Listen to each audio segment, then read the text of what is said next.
Hello and welcome to the capstone lecture of our course on Anthropology, the study of humanity. It's always a challenge deciding where to end an epic exploration, but when you think about our human nature, our desires, our motivations and needs and goals, one topic seems to stand out perhaps more than any other. And so I've saved that all-embracing topic, that big kahuna, if you will, for the last. Welcome to the Anthropology of Happiness. Now, it's not lost on us that our world today, it can be a rough one, and more people are suffering from stress, anxiety, addiction, and depression, hunger, and at all ages too. And all this despite rising economic wealth and improved health technologies. Throughout this course, anthropology has emboldened our understanding of the complex layers that make us human. Everything from our origins in biology to gender, food, religion, and so much more. Well, today, let's see what the four-field lens of anthropology, that's linguistics, biological anthropology, archaeology, and cultural anthropology. Let's see what they can teach us about happiness. Let's start with linguistics. Happiness, it's one of those sandy terms. Like dry ocean sand in your palm. The tighter you try to grasp it, the more it squeezes right out. The same thing goes for happiness. We're going to have to start off just accepting the fact that the best we can do is to get a loose grip on this core yet elusive phenomenon. And you know what? It's linguistics that can help us begin to get a handle on this term. For example, studying semantics and etymology, that quickly reveals that our modern idea of happiness, the idea that happiness is something we cultivate, well, that's not what the origins of the word would suggest. In previous lectures, we learned that linguistic anthropologists, among other things, trace the evolution of language and meaning. And they are quite clear about happiness. If we go back and trace the origins of that word in every Indo-European language, we find a single answer. Even back to ancient Greek, the word for happiness is a cognate with the word for luck, fortune. In Old English and Old Norse, the root hap means luck or chance. Same thing goes in French and German. It's all about luck. It appears that happiness was something that happened to you, kind of like the weather, as if some god or alien somewhere could press a button and snap, you're happy, and snap, you're in tears. Anyway, as centuries wore on, with the growth of Abrahamic faiths in many places, happiness emerged as a religious sentiment describing the bliss of communion with God, either here on earth and or in the afterlife. But with the Enlightenment, we turned to the individual, to ourselves. Something happened that makes us think of happiness as something we cultivate for ourselves and for our families and communities. Unlike the old days, now, when we're unhappy, we try to do things to get happy. Another way to look at it is through the diagnostic criteria for mental illness. In the official manual, there's depression, sure, but not happiness. You see, depression is an illness and happiness is a goal, maybe even our ultimate goal. Many people in the world see happiness as being somewhere along this historical spectrum. There are plenty of cultures out there that are more in line with the luck-based happiness versus our contemporary Western constructions. But how could a modern human still think happiness is luck-based? Thomas Malthus hypothesized that cultures that evolved in harsh and scarce climates, that they would be more likely to think of happiness as a function of luck. Ultimately, viewing happiness as luck-based could be conditioning from generations of living in scarcity, living successfully, but in scarcity. Contrary to the linguistic origins of happiness, classical Greek philosophers added a new layer to the idea of happiness, or what they called eudaimonia. Now, while happiness may sometimes be elusive, Socrates and the gang, they all agreed that happiness could be earned. The right actions could lead to eudaimonia, which we might translate as well-being or human flourishing.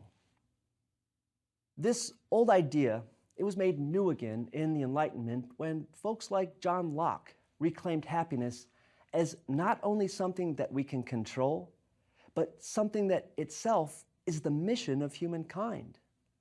Quote, "The business of man is to be happy," Locke wrote. And with this new perspective, we not only claim our individual control over our happiness, but now it becomes our primary objective. A cursory look into the linguistic evolution of the word happiness reveals that happiness is not simply a joyful feeling. It's the result of good living.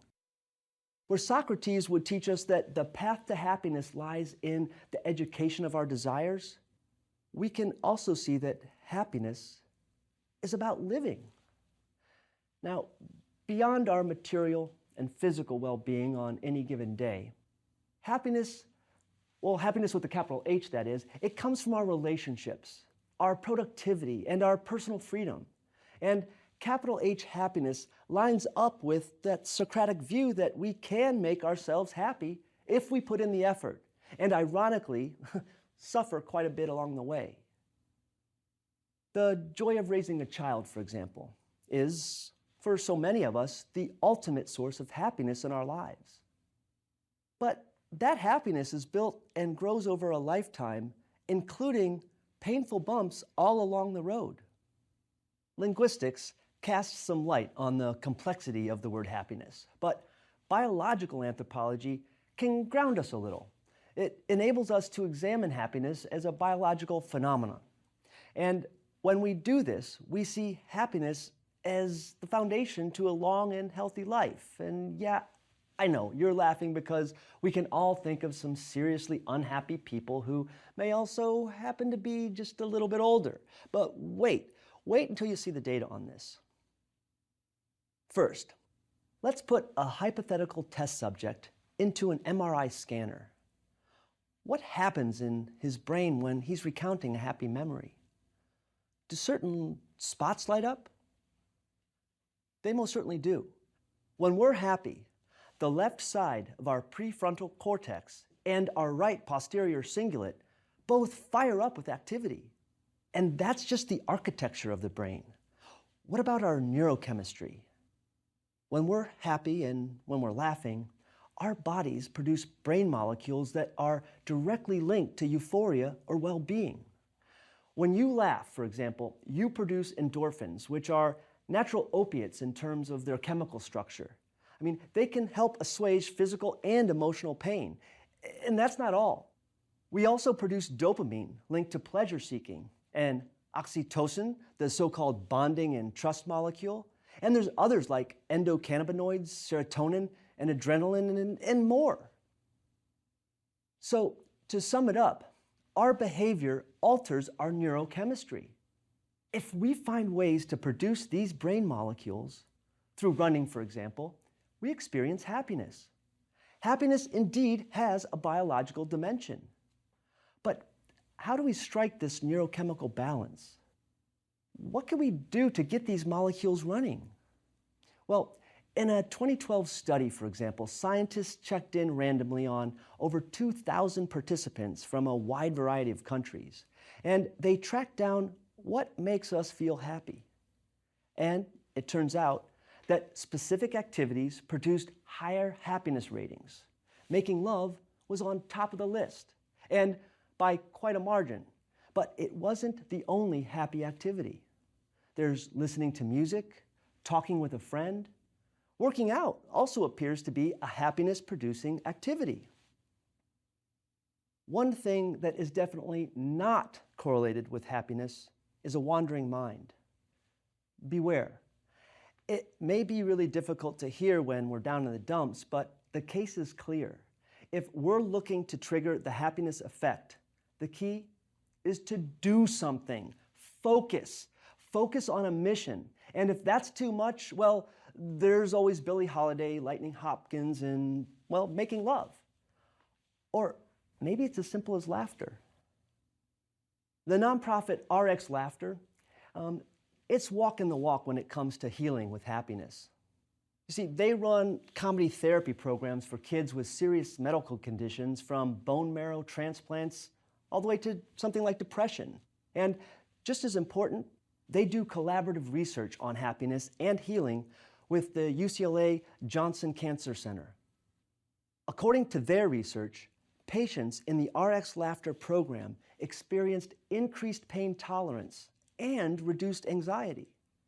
They found that even kids who didn't audibly laugh out loud, even they benefited from regular doses of Laughter Project medicine.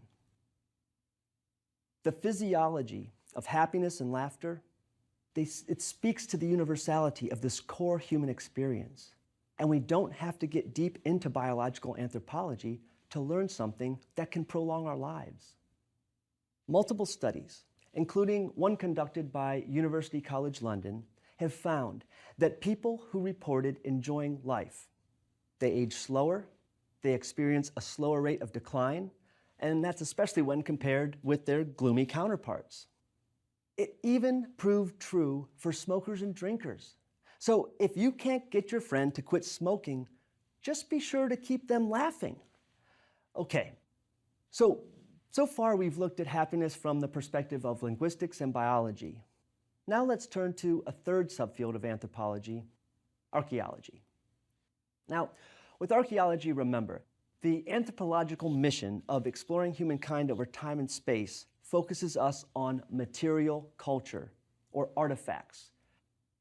But do we have happiness artifacts? I mean, that happy face emoticon is quite a recent device, so we're unlikely to find one in the parietal art of the Chumash or Dogon ancestors.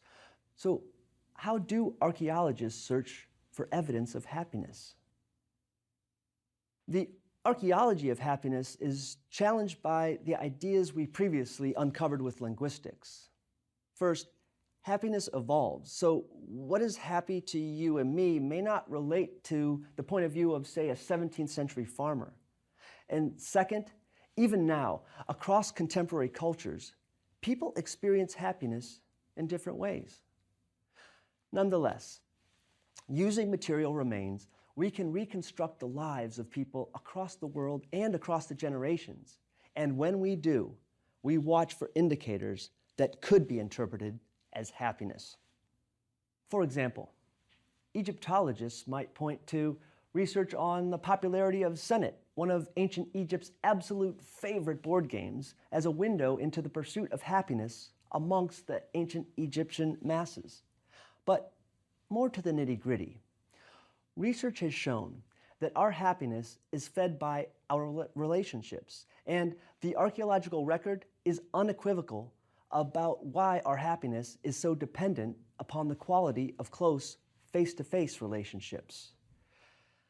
Humans lived in small hunter-gatherer bands for most of Homo sapiens' 200,000 years on Earth. Then, just 10,000 years ago, the rise of agriculture led to the eventual rise of urban centers. But still, most communities were rather small by today's standard. And why does that matter? Well, Homo sapiens evolved as social animals. For thousands upon thousands of years, individual success was heavily dependent on communal cooperation. So for our ancestors, the happiness experience would be rooted on the community side of the community-individual continuum. Now, that's quite different from how most folks in the US would describe happiness today. So maybe we individualists should ask ourselves if we're forgetting something quite important. Now, keep that thought in mind as we shift into the fourth subfield of American anthropology and use cultural anthropology to see how happiness may or may not differ across cultures. As we've already noted, happiness is an elusive term that's really difficult to pin down. And if it's ambiguous in English, it gets even more tricky to identify and compare happiness across cultures. It's a great anthropology puzzle. If we want to explore happiness across cultures, we need to create an inclusive definition for happiness, as well as a happiness scale that includes English and non-English speakers, all of whom have their own unique ways of describing and being happy. Unfortunately, cultural anthropologists haven't really paid a lot of attention to happiness. It's astounding. I mean, it was my amazing non-anthropology parents who taught me that happiness was the ultimate goal, far more important than money. And it is. But how have we cultural anthropologists overlooked happiness for so long? One of the earliest anthropology publications, the Popular Magazine of Anthropology, actually argued that the central purpose of anthropology is to help all humanity achieve material prosperity and, wait for it, happiness. But that was 1866, and the anthropology of happiness never really took off as a specialization. So, for our cultural anthropology mission today, we're going to double down on the interdisciplinary ethos of anthropology, and we're going to need some help from some folks outside of our discipline. That's where you're going to find happiness studies. Now, looking through your library database, you'll find plenty of studies on the economics of happiness and especially the psychology of happiness. And as a whole, happiness research tends to focus on two main types of happiness. There's life satisfaction happiness, and there's also subjective happiness. Now, this may not be perfect, but we need a common starting point, or else we'll be comparing apples to oranges. Life satisfaction happiness is an assessment of your life in whole, whereas the second type, subjective happiness, is more about the happy to sad spectrum and where you feel you are on that scale from day to day. Researchers use both of these categories to rank all the world's cultures from the happiest to, well, frankly, the most miserable. Now, there's quite a few of these world rankings, but one thing is for sure.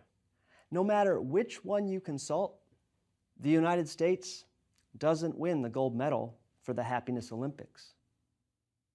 One of the most comprehensive and data-driven ranking systems is the World Happiness Report, which has been publishing its findings since 2012.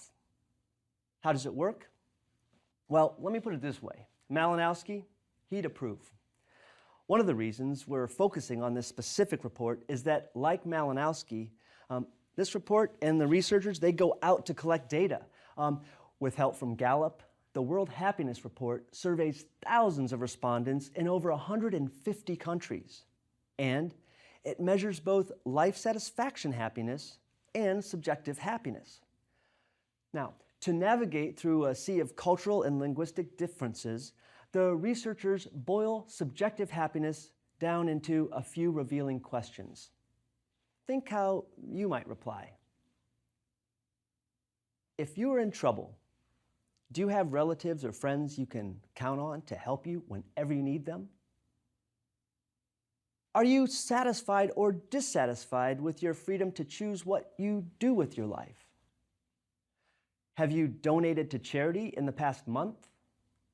And is corruption widespread in government and business? Those questions actually help score subjective happiness. Life satisfaction happiness, on the other hand, is a lot more straightforward.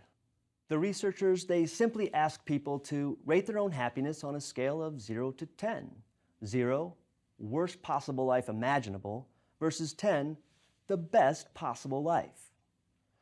Where do you think you'd rate your life satisfaction happiness? Maybe an 8? Well, if that's your score, you're officially happier than most everyone on this planet.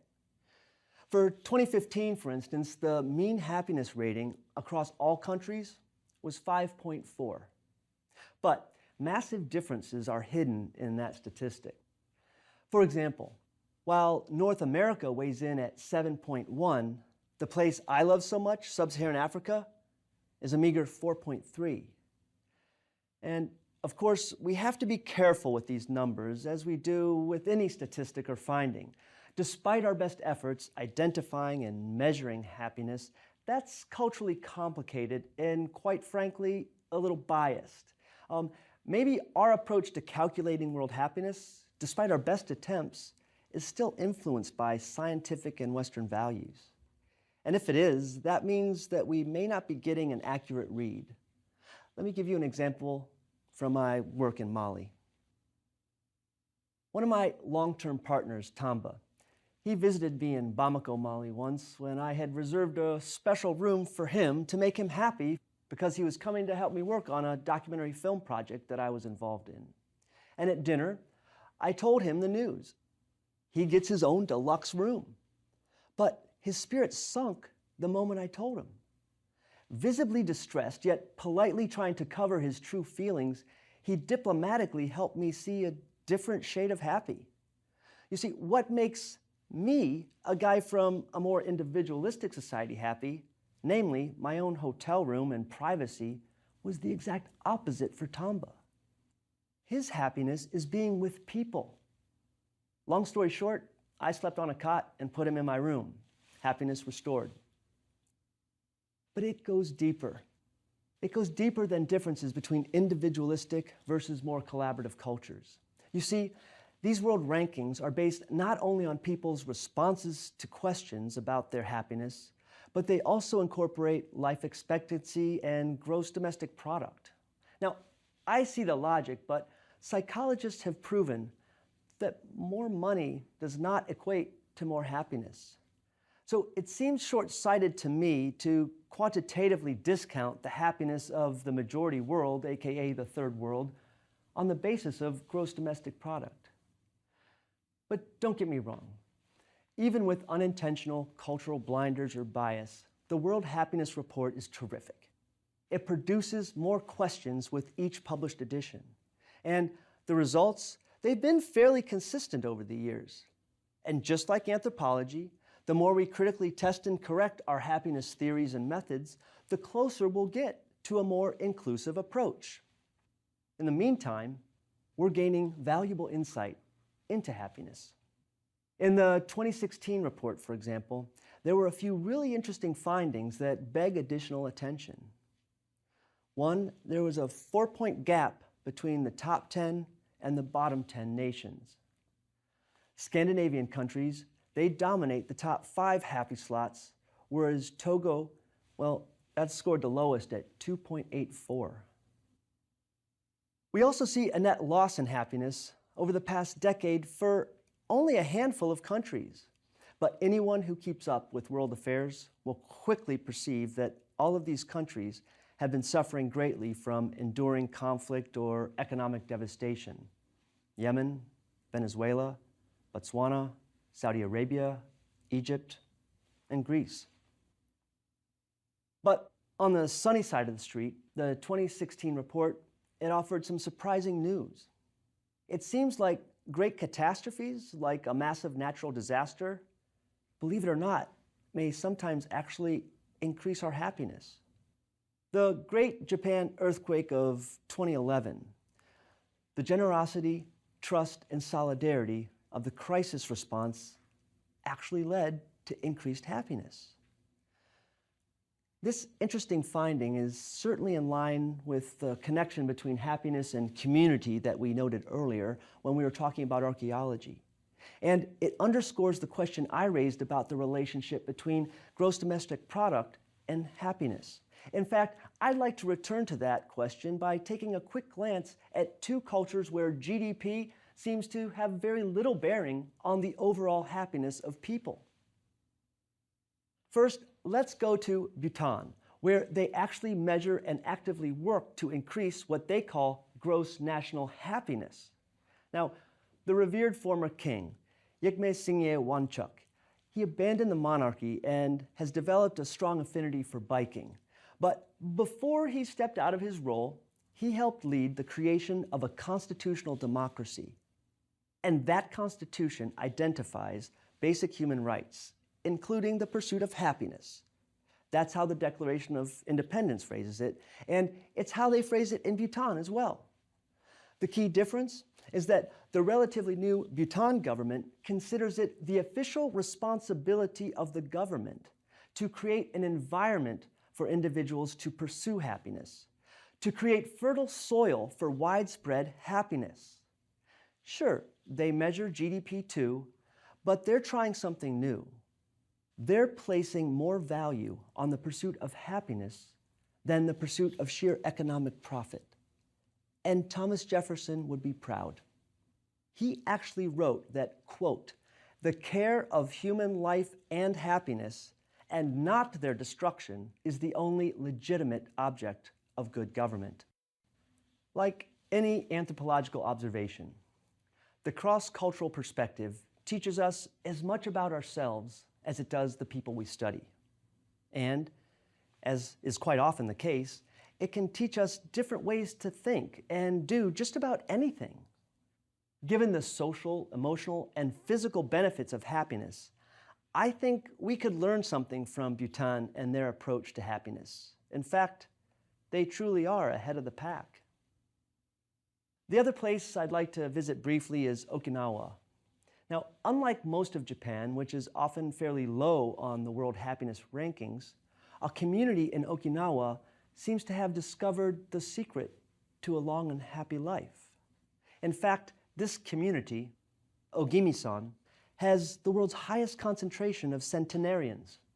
These people live remarkably happy lives through a shared ethos of compassion through togetherness.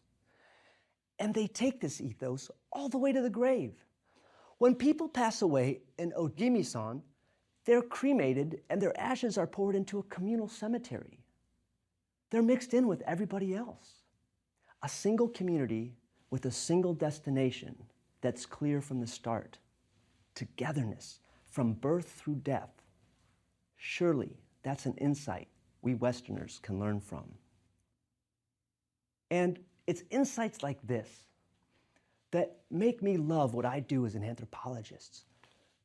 While in the field, anthropologists dedicate months and years to learning how to see the world through completely new eyes and ears. And this can be an incredibly rewarding experience. In fact, Bronislaw Malinowski once wrote that realizing the substance of the happiness in our host communities is not only part of our mission, but it is, quote, "the greatest reward which we can hope to obtain from the study of man." Well, I would have said human, but wow, you get the point. Malinowski deems essential something most anthropologists never really talk about. Doing anthropology, it transforms your consciousness. And if you do your job right, one of the perks is that you get to experience new flavors of happiness. And I'll tell you, this gig, it expands your emotional range. And it can get painfully nostalgic after you've been doing it for a while. For one, I've seen the generation of elders who taught me pass on, and I miss them dearly. But on the brighter side, infants that I once held in my arms now hold infants of their own. And it's all happiness. The built up memories over 2 decades of relationships. Happiness isn't about that fleeting moment of joy or the thing that makes us smile.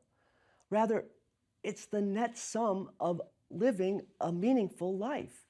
And that's something we all get to figure out for ourselves. So great.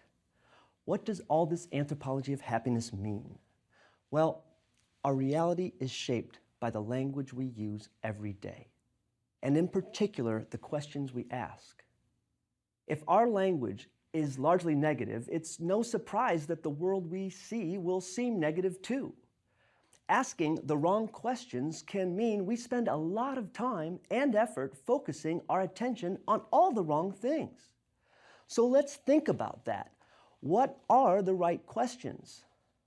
Well, if there's one thing I hope we can all take home from this course, it's that anthropology can be a great way to ask these right questions, the big questions, questions that reveal the unity and cultural diversity of humankind. They're the questions we've been answering all along in this course. Who are we? Where do we come from? How are we related to each other? And so many more. And as we wrap up our anthropological exploration of happiness, we've inadvertently stumbled across an answer to one of those right questions, and perhaps the biggest human question yet. What is the purpose of life? We've all got to answer that question for ourselves. But the anthropology of happiness suggests that the more we search for an inclusive, more universal expression of happiness, the more we'll see it as the fuel that sustains us. Biologically, culturally, and emotionally, happiness keeps us healthy, and it motivates us to be more compassionate and connected to humankind. And in a similar vein, the science of happiness shows us that there are definite connections between happiness and hope, gratitude, forgiveness, and even altruism. So if you'd like to put yourself on a path to greater happiness, those are qualities and actions that you should cultivate. For what it's worth, our colleagues in cognitive psychology have demonstrated that regularly counting your blessings is one simple way and a proven way to grow your happiness. So as you test these ideas out for yourself, as you seek to become happier by becoming more hopeful, grateful, forgiving, and generous, you'll find yourself asking one more right question. How can I spread this happiness to others? In the spirit of that question, and its surprising importance to the continued survival of our species, I'll share with you the parting message I share with my students on the final day of the semester. I remind them of our anthropological journey and how, despite the incredible diversity of humankind, we are ultimately one human race. Cultural differences, however, they can lead to confusion, misunderstanding, and, at its worst, violence and war. So, over the years, I've developed a mantra that helps me get clear when I'm at a loss for what to do in the face of these problems. Spread love. It's as simple as that. Spread love. And with that, my dear friends, we've come to the end of our lecture and of our course. Thank you for coming along with me on this anthropological journey. It's been a joy talking with you about our astonishing and epic 7-million-year story as upright walking apes. But since we must part, let me leave you with my favorite Malian blessing, Katile Here Chaya, which sounds just as transcendent in English. May the sun increase your peace.